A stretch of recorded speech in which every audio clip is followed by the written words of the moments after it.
Hi friends, இன்னைக்கு நாம் என்ன பார்க்க போகிறோம் அப்படின்னா, நேற்றுக்கு பார்த்த அதே த்ரெட் மெத்தடை தான் என்னென்னா நாம் யூஸ் பண்ண போகிறோம். சர்க்குலர் சீட்டிங் அரேஞ்ச்மெண்ட்டில் எப்படி யூஸ் பண்ணுறது அப்படின்னு சொல்லிட்டு இன்னைக்கு பேசிக்ஸ்லேருந்து நான் என்னென்னா எடுக்க போகிறேன். ஆக்சுவலாக இந்த த்ரெட் மெத்தட் அப்படின்றது இப்போ ரவுண்டாக ஒரு சர்க்குலர் சீட்டிங் அரேஞ்ச்மெண்ட்டும் பார்த்துருக்கீங்க. எல்லாருமே என்ன பண்ணுவாங்கன்னா, இங்கே ஆப்போசிட் சைட்ஸில் என்னென்னா இப்படி உக்காந்துட்டு இருப்பாங்க. இங்க ஒரு 8 பேர் இருக்காங்க அப்படின்னு வச்சுக்கோங்களேன். இப்ப இந்த 8 பேரும் என்ன பண்றோம் அப்படின்னா, இந்த 8 பேர் அப்படியே இருப்பாங்க. நாம என்ன பண்ணுவோம்னா, அவங்கள அதே மாதிரியே என்ன பண்ணுவோம், இப்படி உட்கார வச்சிருவோம். இப்ப நீங்க ஒரு டீம் டின்னருக்கோ இல்ல டீம் இதுக்கோ போறீங்கன்னு வச்சுக்கோங்களேன். இங்க 7 சீட்டு தான் இருக்கு அப்படின்னா என்ன பண்ணுவீங்க, எக்ஸ்ட்ராவா ஒரு சேர் எடுத்துட்டு வந்து போடுவீங்க. அப்படி இல்லைன்னா என்னன்னா ஃப்ளாட்டாக இருக்கிற மாதிரி எங்களுக்கு 8 பேர் ஒன்றா உட்காந்து தான் சாப்பிட்ணும் அப்படின்னு சொல்லிட்டு என்ன பண்ணுவீங்க, இது மாதிரி ஒரு டேபிள் எடுத்துப்பீங்க. டேபிளில் என்ன பண்ணுவீங்க, இங்கே ஒருத்தர் உட்காருவீங்க, இங்கே ஒருத்தர், இங்கே ஒருத்தர், இங்கே ஒருத்தர், இங்கே ஒருத்தர், அது மாதிரி உட்காந்துருப்பீங்க. நீங்கள் ஆல்ரெடி என்ன பண்ணி வச்சுருப்பீங்க, பிளான் பண்ணி வச்சுருப்பீங்க. இப்போ இவனுக்கு பக்கத்தில் தான் நான் உட்காந்துப்பேன், நான் இவன் கூட தான் உட்காந்து சாப்பிடுவேன் அப்படின்னு சொல்லிட்டு நம்ம ஒரு மைண்ட் செட் இருக்கும்ல. நம்ம ஃப்ரெண்ட்ஸ் கூட போகிறோம் அப்படின்னா, இப்போ நான் இவன் பக்கத்தில் உட்காந்துக்கிட்டேன்டா அப்படின்னு சொல்லிட்டு ஃபஸ்ட்டு ரேண்டமாக இருக்கும். சில இது ஹோட்டல்ஸில் நீங்கள் புக் பண்ணுற மாதிரி இருக்கும். 7 பேர் நீங்கள் புக் பண்ணியிருப்பீங்க. திடீர்னு ஒருத்தர் என்னன்னா அடிஷ்னலாக புக் பண்ணியிருந்தீங்கன்னா, அப்போ அந்த இதில் என்ன ஆகாது, அந்த டேபிளில் உங்களால் உட்கார முடியாது. அப்போ இது மாதிரி ஒரு டேபிள் கிடச்சிதுன்னா என்ன பண்ணுவீங்க, இங்கே உட்கார்றவங்க அதே மாதிரி தான் என்னன்னா இங்கே உட்காருவீங்க. அதுதான் என்னன்னா இந்த த்ரெட் மெத்தட். இப்ப A sits opposite to B அப்படின்னு வச்சுக்கோங்களேன்.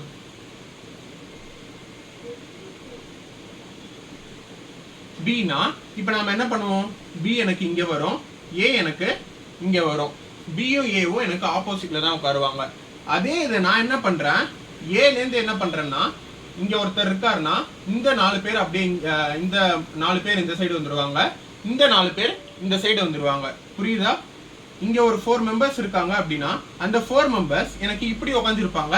இந்த சைடு இருக்கிற 4 மெம்பர்ஸ் எனக்கு இந்த சைடு உட்காந்துருப்பாங்க.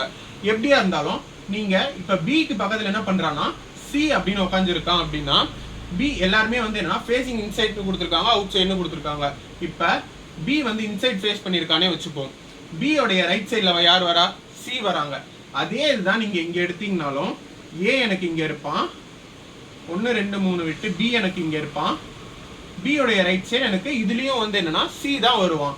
என்ன நீங்க ரவுண்டா உட்காந்துருக்கீங்க, நான் இது மாதிரி பிளேஸ் பண்றேன்.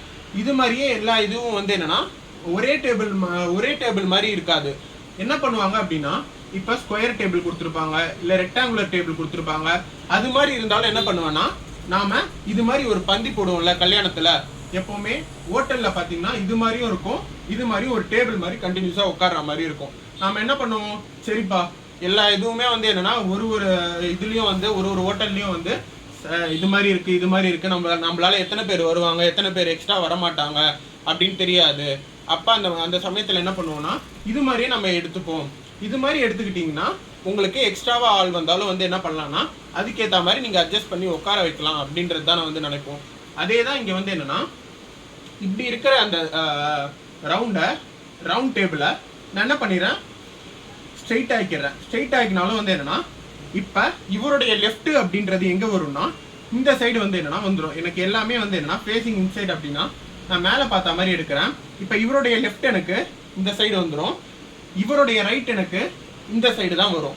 இப்ப இதே மாதிரியே நான் எல்லா இடத்துலையும் உட்காந்து ப்ராக்டிஸ் பண்ணிட்டேன்னா என்ன ஆகும், எனக்கு கரெக்டா சரி இந்த இடத்துல இவங்க வருவாங்க, இது மாதிரி அப்படின்னு சொல்லிட்டு நம்மள ஈஸியா பிளான் பண்ண முடியும்.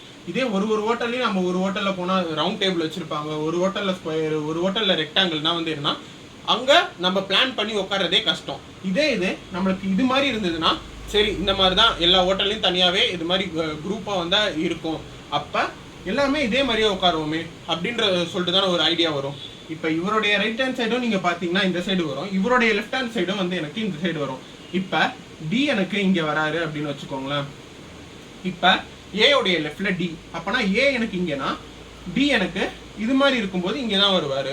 அப்ப டி உடைய ரைட் யாரு, ஏ தான். எனக்கு ரைட் ஹேண்ட் சைடு இங்க முடிஞ்சிருச்சுன்னா திருப்பி எனக்கு இங்க வரும்.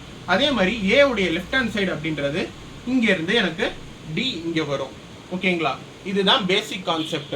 யூஸ்வலா இது மாதிரி ஒரு டேபிள் மாதிரி இருக்கும். ஸ்கொயரு, ஹெக்ஸாகனல், ஆக்டாகனல் இது மாதிரி இருக்கிறது, ரெக்டாங்கிள், எல்லா விதமான ட்ரையாங்கிள் ஷேப்பில் வந்து சில டேபிள் இருக்கும்.